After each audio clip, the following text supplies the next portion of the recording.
Bienvenue à toutes et à tous dans Un jour, un objet. Je suis Audrey et je vais vous raconter l'histoire d'objets du quotidien. Aujourd'hui, ce sera la montre. Portée au poignet ou précieusement conservée dans une poche, la montre est bien plus qu'un simple outil pour lire l'heure. Elle incarne la maîtrise du temps, l'élégance et parfois même un héritage familial. De ses premières versions encombrantes au modèle connecté d'aujourd'hui, la montre a traversé les siècles en s'adaptant à chaque époque. Mais quelle est la véritable histoire derrière ce petit bijou de précision ? L'histoire de la montre remonte au début du XVIe siècle. Avant l'apparition des montres, les horloges étaient de lourdes machines présentes dans les tours ou les salons des plus riches. La première montre portable est attribuée à l'horloger allemand Peter Henlein, qui au début des années 1500 a conçu une petite horloge de poche qu'on pouvait attacher à une chaîne. Cependant, ces premières montres n'étaient pas d'une grande précision. Elles pouvaient parfois varier de plusieurs heures par jour. Pas très précis. Au cours du XVIIe siècle, la montre de poche est devenue un accessoire de mode prisé par la noblesse européenne. Elle s'est perfectionnée, intégrant des aiguilles pour les minutes, puis pour les secondes. C'est au XIXe siècle que la montre de poche s'est démocratisée avec la production en série, notamment grâce aux horlogers suisses. Et la montre bracelet alors ? Eh bien, la montre bracelet, quant à elle, n'a réellement pris son envol qu'au début du XXe siècle.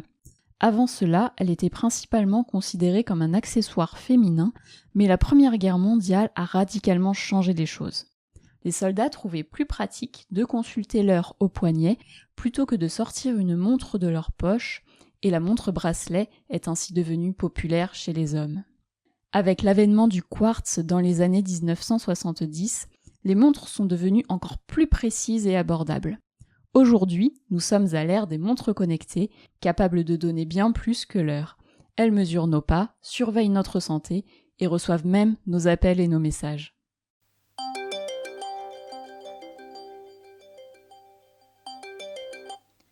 Oui, maman, je te rappelle.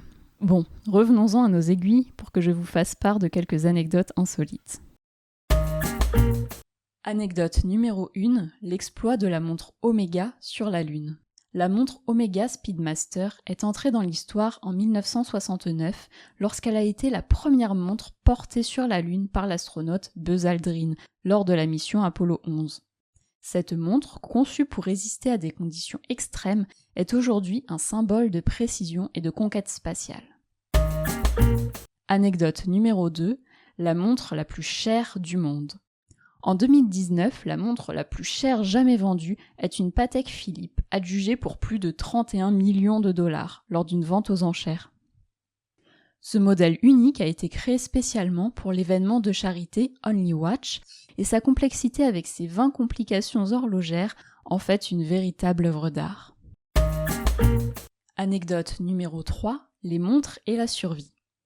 Durant la Seconde Guerre mondiale, les montres bracelets ont joué un rôle crucial pour les pilotes et les marins.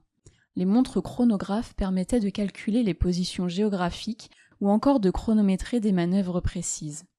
La montre Rolex était si fiable qu'elle fut largement adoptée par les officiers de la Royal Air Force et plusieurs témoignages de pilotes survivants racontent que leur montre leur a permis de coordonner des opérations de sauvetage. Anecdote numéro 4, une montre qui arrête les balles.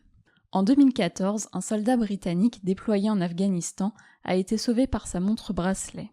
Alors qu'une balle lui était destinée, elle a percuté sa montre avant de s'arrêter, ne blessant pas le soldat. Cet événement insolite a fait le tour du monde, illustrant le côté parfois héroïque de cet accessoire quotidien.